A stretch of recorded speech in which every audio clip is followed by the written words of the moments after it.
donc Histoire de la littérature québécoise, paru en 2007, donc coécrite par Michel Biron, François Dumont, Elisabeth Nardou-Lafarge et bon, avec ma collaboration.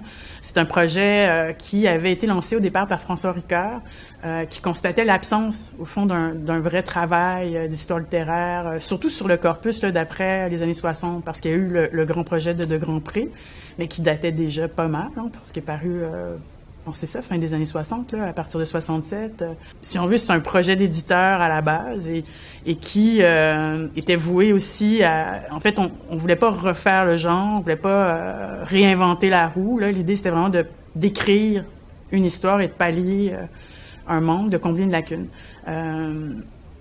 Donc, au départ, moi, j'étais assistante de recherche sur ce projet-là.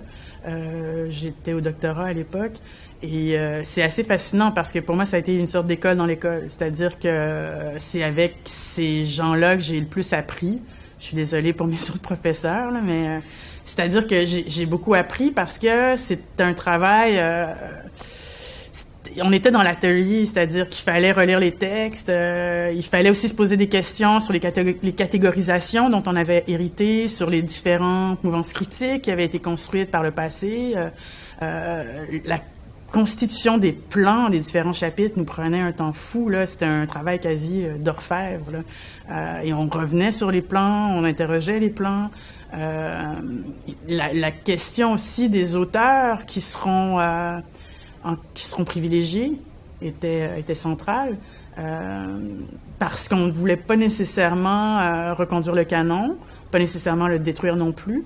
Mais il y a certains auteurs du 19e siècle, par exemple, qui ont une place peut-être moins importante dans l'histoire de la littérature québécoise, alors que, bon, ces figures-là avaient la cote, si on veut, auparavant. Là.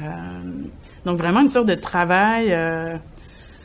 je sais pas comment dire. En fait, un mouvement de va-et-vient entre les lectures critiques dont on avait hérité et les textes. Et c'est vraiment une histoire littéraire à partir des textes. Et je pense que ça a été formateur pour moi. C'est un peu ce que je veux rejouer dans le projet sur le contemporain, c'est-à-dire, bon, là, on en est au tout début, on est un peu dans le débroussaillage, tout est un peu vague et, comme je disais, foisonnant, épars.